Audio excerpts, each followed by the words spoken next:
Hello,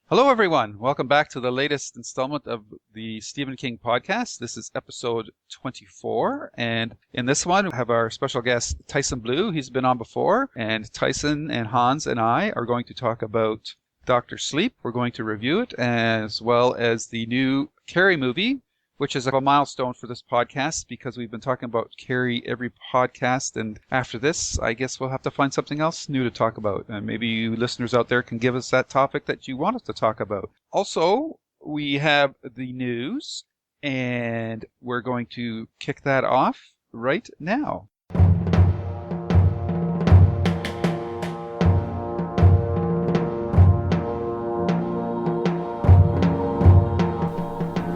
Welcome, welcome. Do not fear the door that lies before you. We will protect you. We are your guides, Hans and Lou, and we will give you the latest in Stephen King news. But before we do so, you must prove yourself worthy. You must open the door and join us in the Deathroom.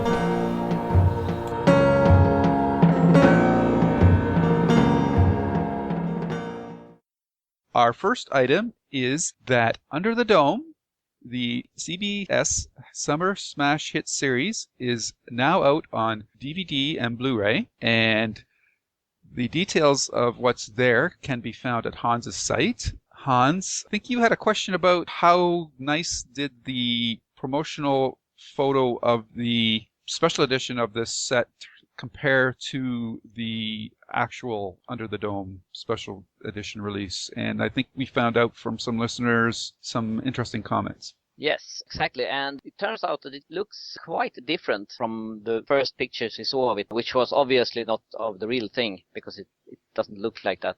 I guess it was some kind of prototype. And I don't know, the finished product looked more like it has rounded corners, and it looks a little bit more like a toy, actually, I think. But that is just from seeing pictures of it, so it might look different in reality. Mm-hmm. But I think it's probably pretty cool. Okay. It was released November 5th on DVD and Blu-ray, and there's some special features there, 30 minutes of exclusive features. Stephen King visiting Big Jim's car dealership will probably be the highlight for Stephen King fans. There's also the usual specials on this visual effects and some behind-the-scenes footage on how they shot the finale. There's also a special on the pilot premiere in Wilmington, North Carolina, where the series is filmed, and that was back on June 24th, and that was Dome Day for that city. And I guess it'll be interesting to see what the sales will be like for this, given how good the ratings were, but how mixed the reviews have been.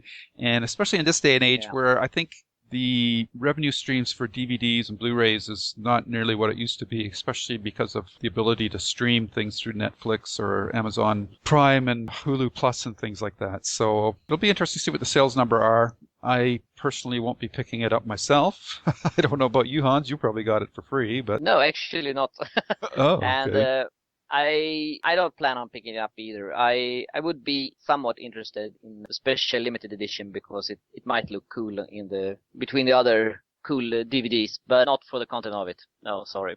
In next news, we actually have, if you ask me, some great news. The word has come that Samuel L. Jackson will star opposite John Cusack in Cell, and he will play Tom McCourt, an engineer and former soldier who escapes from Boston with Cusack's character Clay Riddell. We have seen these two people together in the King movie 1408, where Jackson played the hotel manager, the hotel where John Cusack's person stayed in the room. I'm very happy to hear that he's involved with this movie. I like him, and I like most of the stuff he's done, so great news. Yeah, I guess it's okay. I'm not a big Sam L. Jackson fan as I used to be. I think he's been in too many things now. I feel like he's overexposed. And the fact that he worked with John Cusack already in 1408, and his part wasn't very big, so that wasn't really a fair indicator of how well he does in King movies. I don't think so. It never hurts to get talent, and he's a good name to, obviously, with his connection to the Marvel Universe in the Avengers movies and so forth. I think that will give this movie even more exposure than just Stephen King's name alone. So from a business perspective in that, I think it's a good move. Not too sure I'm that excited from an acting perspective. He's overexposed for me, but it'll be interesting to see what he and John Cusack can cook up together in this interesting post-apocalyptic zombie world that Stephen King dreamed up. So I'm not as excited about it as you, Hans, but I think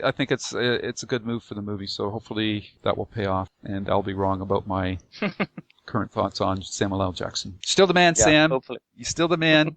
But I think you need to step back a little bit. Of course, I shouldn't say that because all the other older actors are in everything too now, like Morgan Freeman and Robert De Niro, and these guys all just seem to be almost in every other movie that's come out in the theaters lately. But that's good for them. Those old guys are getting work. That gives me hope. Alrighty, so next up, this has probably got more of a regional American item of interest to it than for you and me, Hans. I'm not a baseball fan by any stretch of the imagination, and I don't think you are you? We don't even have baseball here. Yeah. So, no. No. So, no. But, of course, the Boston Red Sox won the World Series again. So they've beaten the curse twice now. And if you look at Hans' site, you'll see there's a link for a Stephen King article that talks about the World Series and the 3 home games that the Boston fans had there. This obviously means a lot to him and to the people of that area. So if you're a baseball fan, King will have a nice little article for you to read about the recent baseball playoffs. So enjoy. Yeah, and last news this time, and actually this might be what you and I need, Lou, now that the remake of Carrie is done. Mm-hmm. We'll be talking about this one later, and we need a new remake to mention in every upcoming podcast. Yeah. And this may be it. Pet Sematary is being remade. There's been talk about this one for I don't know how many years, but now it seems like 28 weeks later, director John Carlos Fresnadillo is ready to kick this movie off. And Lorenzo Di Beneventura, excuse me if I'm not pronouncing the names Pretty correctly, close. he will be producing the remake with Steven Schneider, Matt Greenberg, and David Kajanic. Kajniak. Yeah, what I meant to say. Absolutely. I heard you. Was writing the script. Was writing. Yeah. Yeah, my pronunciation is probably just as wrong as yours, so don't worry about it. Yeah. Yeah, you can always read the names on the site. Yeah, and there's a link on Hans' site to the Variety article where that post is based on. Well, what are your thoughts on this? Pet Sematary, does it deserve need a remake? No, I think it would stink. All right, no cutting I'm corners sorry, with that but opinion. I think Pet Sematary is one of those movies that most people have seen and have an opinion about, and no matter how good this remake is, it will always be compared to that one. And since that's a fairly good movie, I think it will be hard to make a good remake. Yeah, I think that we're going to end up with the same situation, and you'll hear it in our conversation about Carrie, that this remake might do some things better, but there's certain things about the original that I don't think can be improved on. The cat in that original movie was scary as heck. Yeah. Fred Gwynn as a neighbor was just awesome. Unfortunately, I do have problems with the story of the movie, especially in the last little bits. That's the part that I would like to see improved. But in general, the original movie was pretty well done. And plus it has a King cameo in it. So, yeah. But that cat, that's the creepiest cinematic cat I've ever run across in my history of watching movies. So, yeah. So, yeah. I agree with you. I don't hold out much hope for this one, and it's not really something that's got me excited. And this is a story that I don't think retelling will improve it in any, and there's no opportunity to improve that story. No. Yeah, I don't think new technology will make a difference, really. And yeah, I just don't see it as something that's going to get a lot of play in the theaters. No, it will probably be a straight-to-DVD movie, and I would much more prefer that they do a movie that hasn't been done. So that wraps up our news, and we're going to be moving on to our 2 big reviews, so enjoy. Sit back and relax. This is great. What's our job? We'd like drive around, pick up stiffs or what? It's time for reviews from the night shift.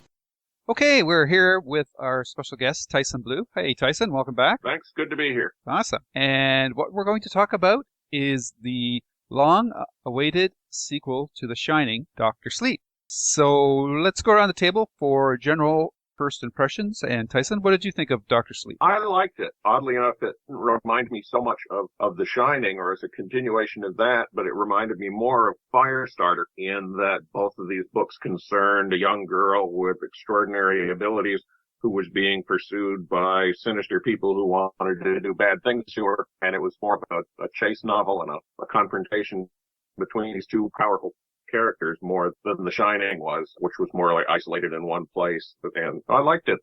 They introduced a surprising new character who I wouldn't mind seeing again. It wasn't what I expected, which is always nice. What did you expect? Something, well, maybe an update on what was going on with Danny and something new, more of a focus on him. Whereas as the book went on, the focus shifted more and more to Abra, the young girl, so that he was almost a supporting character by the time it finished up. And I also thought it was unusual, running the risk of getting the spoiler people mad at me, that had a completely happy ending for a change. Maybe I'm mellowing in my old age, but it was nice to see everybody come out intact. Yeah, we're going to talk about that a bit later on. How about you, Hans? What did you think of the book? Yeah, I liked it, and I really didn't know what to expect before I read it. I think I got most of what I expected. First, get an update of Danny and what's happened to him during the 35 years since The Shining. And I like that he started with a recap of The Shining, even if it was very briefly, and what happened up until now, and then moved on from there. And I think you could read this book without having read The Shining. I think that's a good thing. And then if you have read The Shining, you have this extra knowledge of the past of this character. So I think it shows King's talent that he can write a book that is a sequel but can also be read without having read the first book. So I think that's the strength of the book as well. And I like the characters a lot, all of them, even the evil ones. Mm-hmm.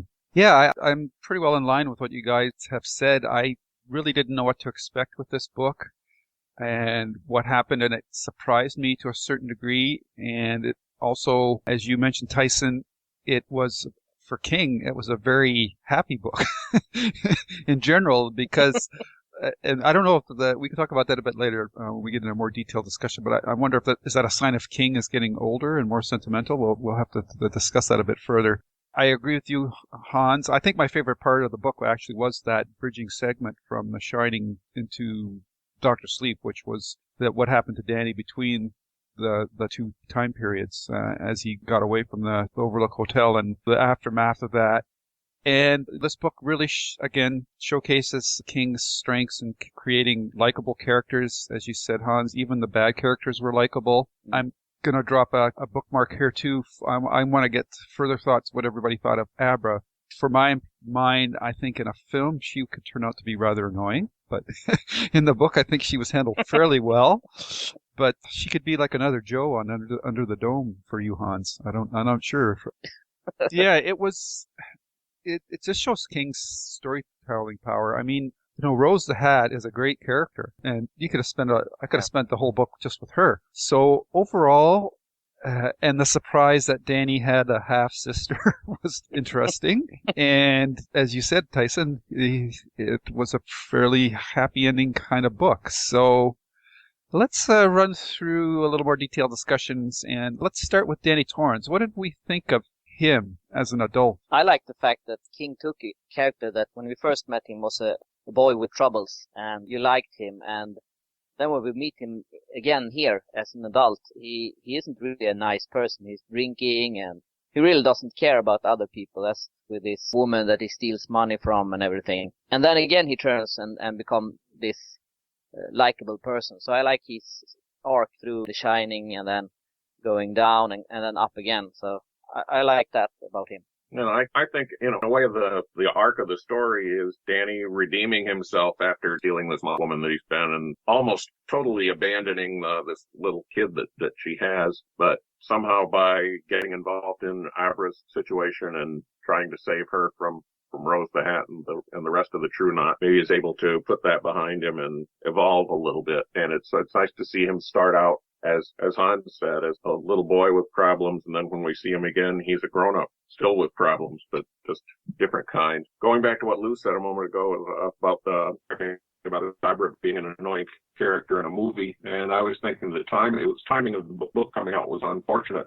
because if it had come out about 4 or 5 years ago, that part would have been perfect for Saoirse Ronan back when she was 15 or 16, but she's 19 or 20 now, so she's too old. But Yeah. I'm sure they'll make one sooner or later, so it'll be interesting to see what they do with it. Yeah, Mhm. I think this can be a hard book to make a good movie of. Yeah. It will require a lot of special effects and good imagination. Mm-hmm.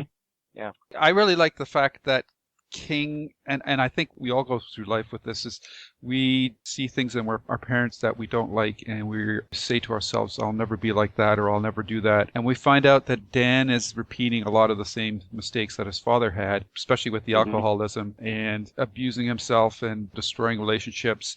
And that even starts when he's younger, and I guess it's realistic, but it really bothered me that he had let his relationship with Dick Halloran, the cook from The Shining, go away to the point where he didn't even realize that Dick had already passed away for like a decade or so, which I found Mhm. very true to, as we get busy with things, people come and go in our lives, and you can go through something really emotional and traumatic, and as time goes by, you drift apart and you totally lose touch with that person. And that was a bittersweet aspect of the book that I really enjoyed. Dan's search for redemption. And a lot of time people carry guilt about something that they do. And I think in his rewrite of the book that King mentioned that Owen King, his son, had told him that you need something that drives Dan through the book that he's so ashamed of that eventually it drives him to get over his alcoholism. And Tyson, you referenced the whole fact about he picked up that girl from the bar and the next morning realized he had blown all his money on coke or whatever, and that there was that little kid there, and he took the coke and left, and he felt terrible about that. And Mhm. by the time we get to the point in the book where he is able to recount that episode to everybody else in the group, it's not a big deal to anybody else except him, which Yeah. I thought was fantastic, because I think that's true for a lot of us, that we carry guilt about some things that we turn into mountains when most people look at them and just they're molehills. So I really thought that he did a great job with Danny in this book. I should call him Dan. Right. But And I agree with that, 'cause actually when I read it after all the buildup of this terrible thing that he'd done, and then he recounted it. That's it. This Yeah. is your rock bottom. yeah. So people can feel guilty about things and turn them into really big crosses to bear.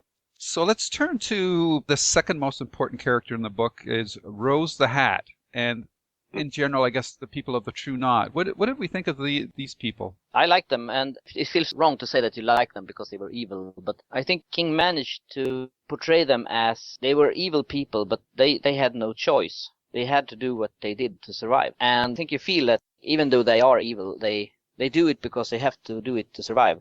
And you feel for them even though they are evil. And that I think is a strength with these characters. Do you agree? Yes, I do. That was something I felt was why it's a very fine line that you have to walk to try and do that. Yeah. So I said it's a really fine line that King has to walk in creating these characters and making them sympathetic to some extent. But he manages to pull it off really well, because near the climax of the book, when some of the True Knot are abandoning Rose to whatever her fate eventually is, you almost feel sorry for her for a second. Yeah. Yeah, the best villains are the ones that believe that they're the hero of their own story. And as you said, Hans, from their perspective, they're doing what they have to do to survive. Yeah. The fact that they're like psychic vampires it's just a function of who they are.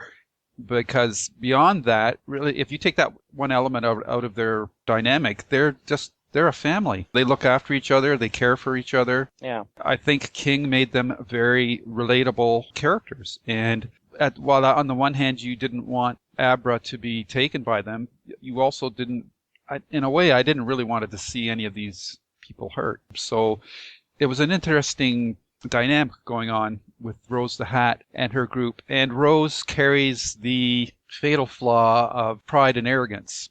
And understandably so, because she's so often has had her own way, and she's never run into anybody more powerful than her. And she's been alive for, I don't know, I can't remember all the ages of the characters, but some of them are alive for a couple of thousand years, and she's been around for quite a while. And it was just a the whole True Knot dynamic of the characters, I thought was really well done. Their whole mobile home thing. Yeah. I guess King must have It's amazing. Like I've gone to Florida a couple times, and Tyson, you've gone around driving quite a bit too.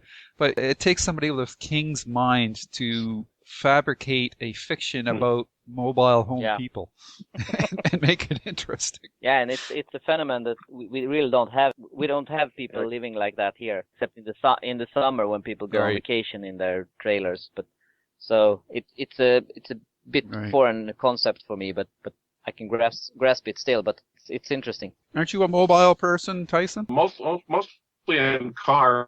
I mean, my parents had one of those big recreational vehicles that they found in on vacation, so I have a little experience with them, but I can almost imagine King getting the idea for that aspect of the book while he was stuck on the interstate behind a long line of these things and wishing they'd get out of the way. Yeah.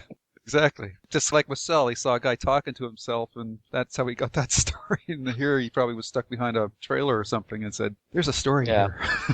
It's amazing. That's amazing. That's amazing. Takes this thing that you see it, or we'd see it and not think too much about it. And because he is who he is and writes what he does, he kind of filters it through that and it comes out. Yep. Okay, now I want to get your thoughts on, and I mentioned this earlier, I'm especially curious to see what Hans says, because I think he has a lower threshold for child actors or teenagers than I do, maybe you too, Tyson. What did we think of Abra? Well, I think she worked good in the book, but as you say, in a movie she might be quite annoying. But I think I didn't get annoyed with her, so I think she worked well. Okay. Tyson? Well, I liked her too. She was somebody that we got to know very quickly, and she's a likable character. In a movie, things like that can be annoying because you have to do it faster, and you're dependent to some extent on whoever the actor is you've got playing the character. And if they're not doing a particularly good job, then they can get annoying. It's similar to a problem that some people had with Drew Barrymore in Firestarter. Mm-hmm.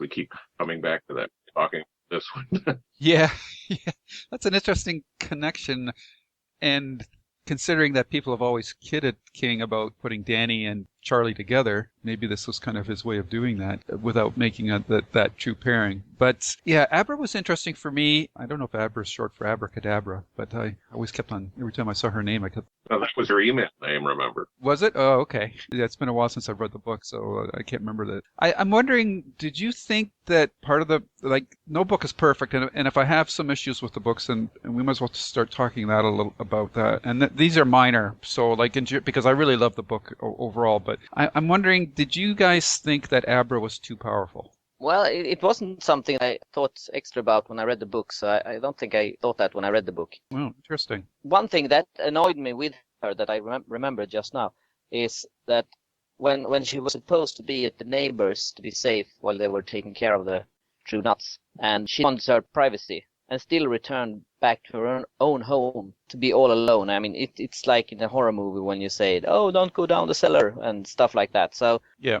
I think that was a bit strange choice for her, because you know how powerful these people are, and that they really want to kill her in a most painful way she can imagine. And still she decides to go home to be alone. I felt like a strange, because she wasn't making those bad decisions otherwise. So that felt like a decision maybe she shouldn't have done. Okay. Tyson? Well, I noticed that too, but kids make bad decisions, and but to answer your question, she didn't really seem too powerful. Without that, it was the MacGuffin, as Alfred Hitchcock used to call it, that drives the whole book. If she wasn't, then the True Knot wouldn't be after her to the extent that they were, and the whole second half of the book or more would have been considerably different. One thing about the book that annoyed some of my writer friends was when she was a kid, and her parents are telling about what happened when she was younger, and he talks about The Simpsons being on every channel. For some reason, that really bothered him. It was tantamount to King jumping the shark almost with this novel. Why? I'm not getting that connection. They were really annoyed with that. I don't really know why. I just thought it was kind of quirky. Yeah, I'm not getting what would cause that to be an issue.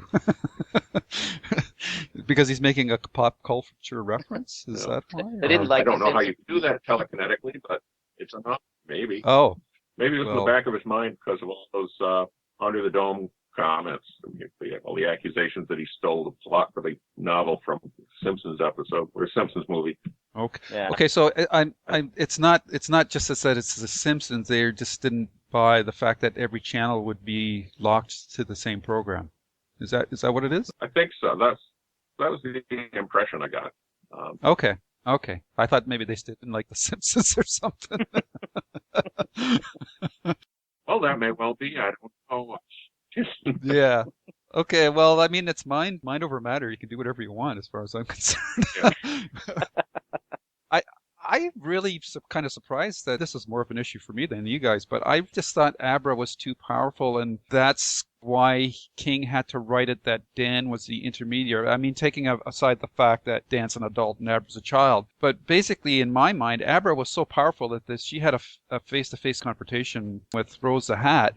Abra would kick her ass. Like, there wouldn't even be a contest. So, and I think that's why he had to structure the novel that Dan became the intermediary, because if Abra and Rose had a face-to-face confrontation, it was game over for Abra right off the bat. So I thought that was a crippling aspect of the book for me, because then you get into this, it's especially like in a book it works because you can have the interior monologues and that, but if you try to film that, that's going to be really difficult, because it's like the battle in Dreamcatcher, that like to try to depict a mental battle cinematically is very difficult. And I think cinematically this would be very hard to film as well, beyond the special effects issues that you're talking about, Hans. So yeah, I think Abra, I actually think she's probably the weakest character in the book, in just my perspective, but maybe because King's getting older and writing teenage girls is not his forte anymore. But I'm surprised, Hans, that you're not having more of an issue with it. But but that's interesting. Yeah. I'm getting old as well. I guess. So now, Yeah. the other thing I wanted to talk about is in this book, you've got Rose and the True Knot and her gang, and you've got Dan and his gang with the handyman and the doctor, and I don't remember their names, Abra's parents, and not a single one of them are hurt in this story. Is that a sign of King getting older? Am I just too bloodthirsty? Or if King had wrote this 20 years earlier, would some of those people not made it through to the end of the book? Well, I don't think that it's a sign of King getting older that he wants to have less morbid things in his book. I don't think he will get less bloodthirsty because he gets old. But I think I agree with what you say. Some of the good guys should have maybe gotten killed as well, just to give it more believable, getting it more believable. How about you, Tyson? Yeah, it did seem that the whole final country and everyone at the ruins of the Overlook seem a lot more of a battle, of something they had to work to accomplish. If maybe they'd had to pay some price for the victory they achieved. But on the other hand, it was a nice change to see that once in a while. And maybe you've put your finger right on it. Maybe King just decided, I'm just going to do something different this time, and I'm not going to kill off some of the good guys. Yeah. Change of pace. Could be. Because I'm expecting by the end of the book that Danny and Abra would have been like the only survivors, and they would have like wandered off down the road like the characters from at the end of Salem's Lot, the boy and the writer, so something like that. So that's what I had in my mind. So maybe that's my shortcoming or prejudging. But I was just stunned that none of the good guys got killed or hurt or anything.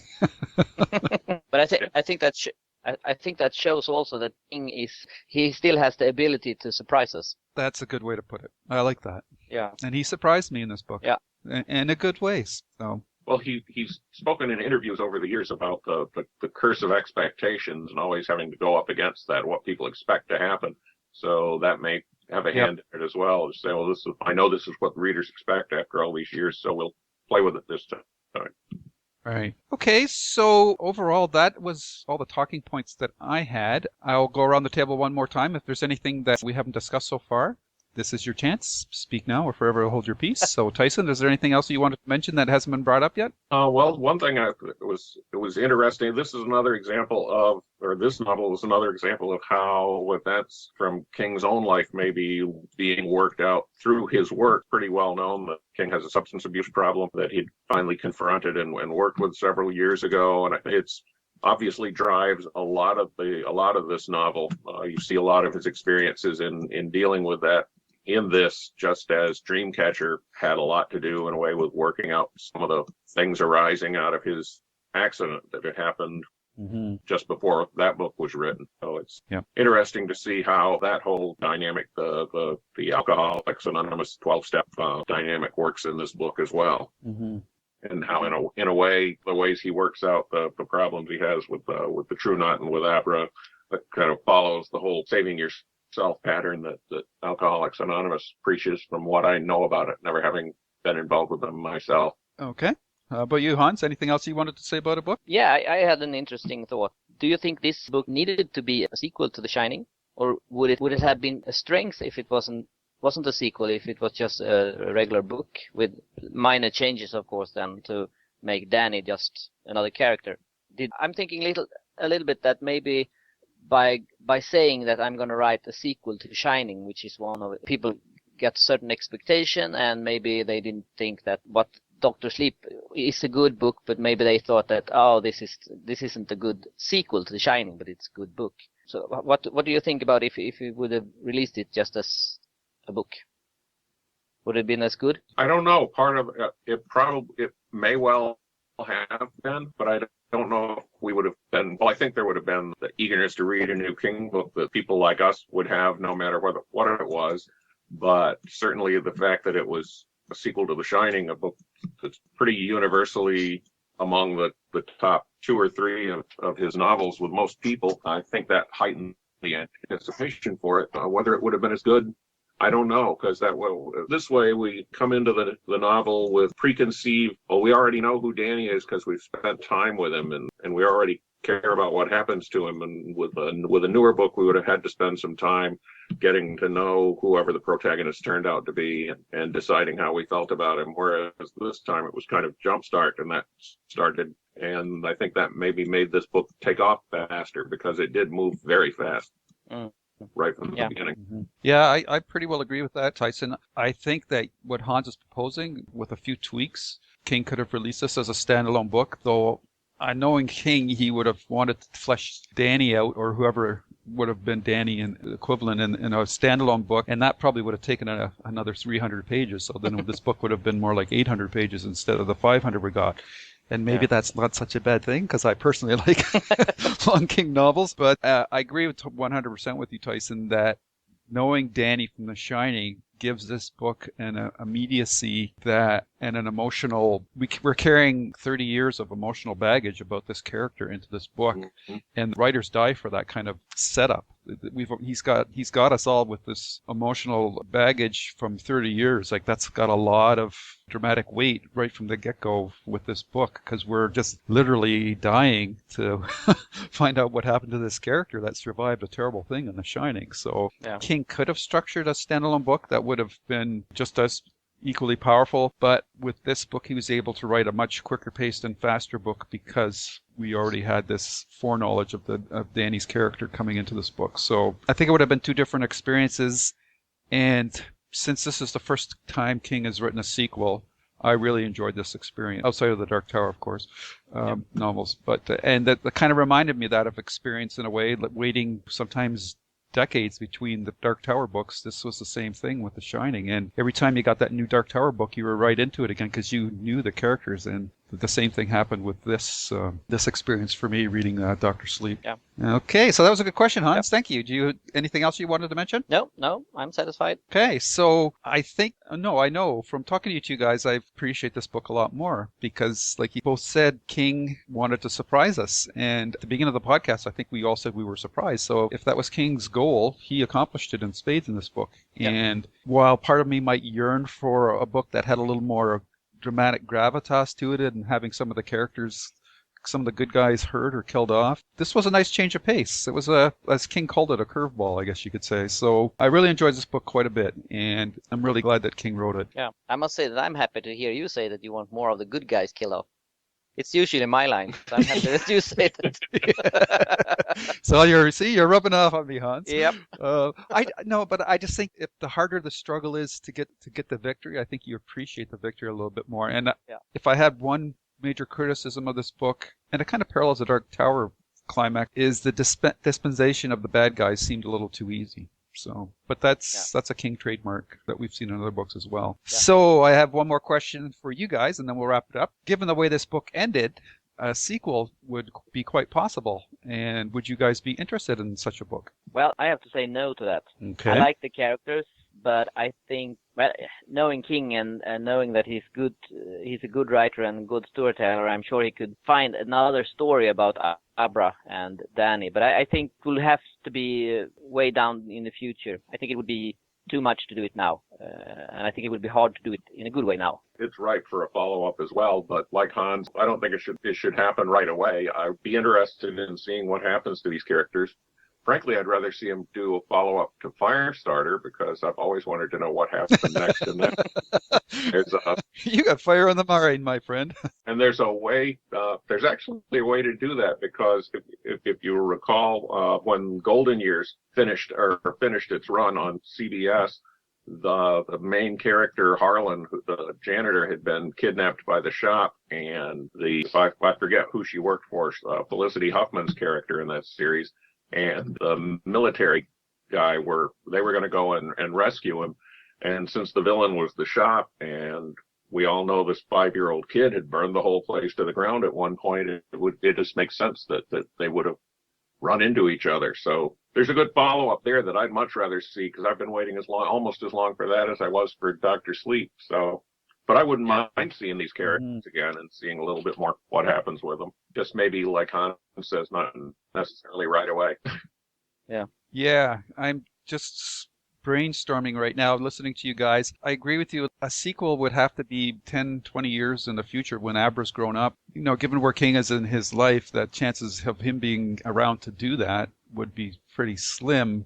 But it might be an interesting project for one of his sons to do in 20 years from now. But I don't know if that would be possible or not. But yeah, so I think the thing that comes across in this book is King really loved all these characters, the good guys and the bad guys. And because of that, we got some really interesting characters to spend some time with. And it was a very fun read, to be sure. Yeah. And as Tyson said, I would like to read more about the shop. I would like a story where the shop turns up again. Alrighty. Yeah. Well, maybe it'll show up in the Under the Dome. Yeah. Season 2 of Under the Dome. All right. So there you go, folks. That is our book review of Dr. Sleep. I hope you enjoyed our conversation, and I hope you enjoyed the book as much as we all seem to. So thank you very much for listening. Okay. It's finally time to talk about a movie that I think we have covered it by some means in almost every podcast we have done so far. So I'm not sure how we're going to solve this problem in the next podcast. But I'm, of course, talking about the remake of Carrie. It's been in the making for a while, and now it's premiered, and we have all seen it. And, well, we're going to talk about it and what we think about it. And my first thought was that it really was a remake of the original. It followed the original pretty much from start to finish, I think. But I'm going to let you start with what you think, and I'm going to fill in what I thought about it later. Tyson, you want to start? From the early casting announcements, I was looking forward to this. I'm not one of the people who just take umbrage at the fact that they would even dare to try to remake this movie. I think a remade version was okay. It would bring it up to date. Bullying is still a problem, and the story itself is still a good story. So I didn't have a problem with them remaking it.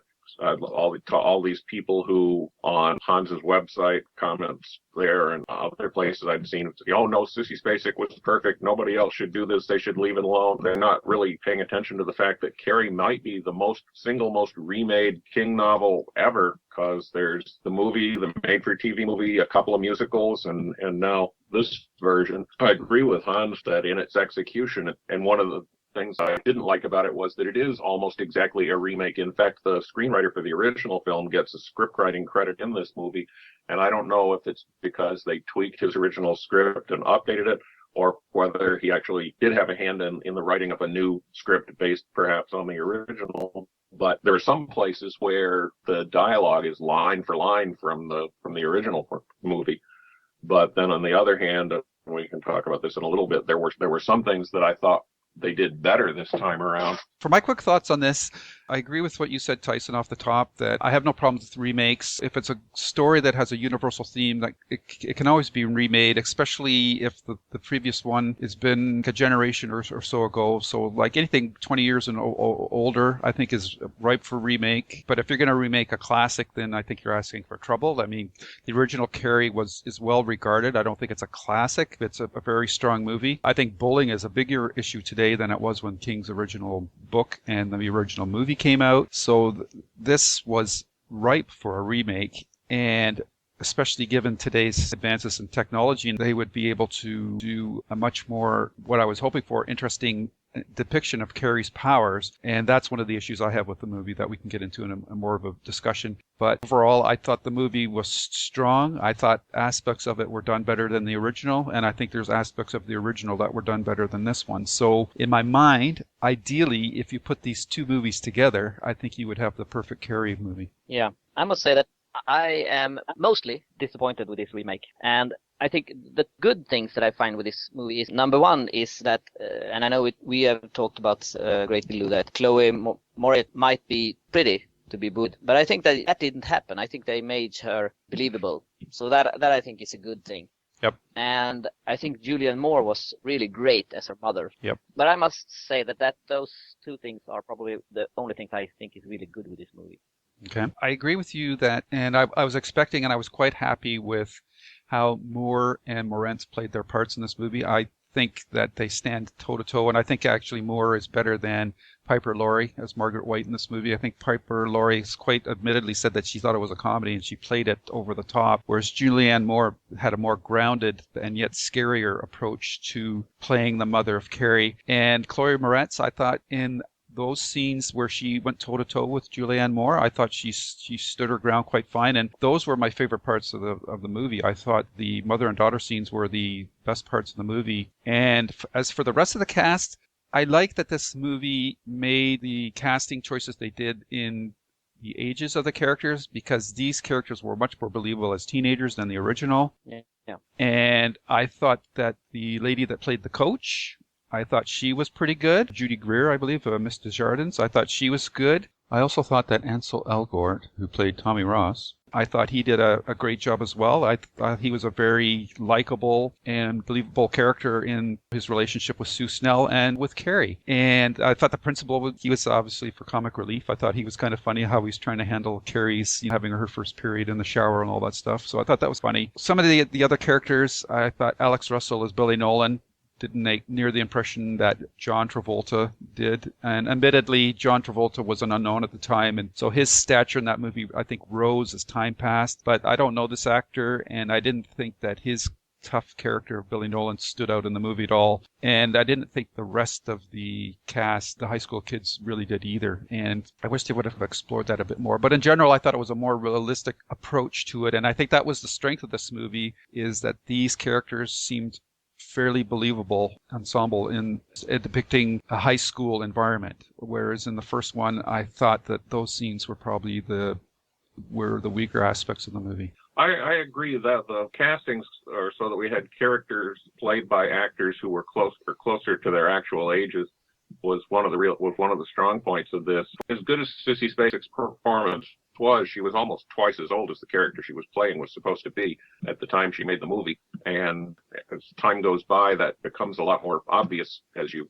watch it over and over again over the years. So I thought that was one of the things I liked about it. I liked the way they handled some of the effects. I liked the fact that after the events of the Black Prom itself, that they spent more time on Carrie's journey from the school back home again, closer to what was done in the novel. And then on the character of Miss Desjardins, I thought she was portrayed very well. I liked the fact that in this version, Carrie spared her, which didn't happen in the original movie, and she was the only person that was nice to her throughout all of this. And so that always struck me as incongruous. I know there was a scene where she was supposedly one of the people laughing at Carrie, and that always bothered me about the original movie.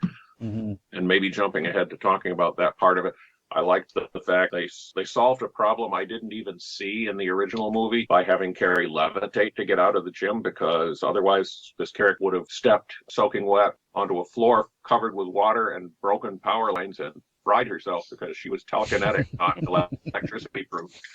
So I thought that they did kind of solve that. And I loved the special effect they did with her eyes when her powers were ramping up, having her irises pulse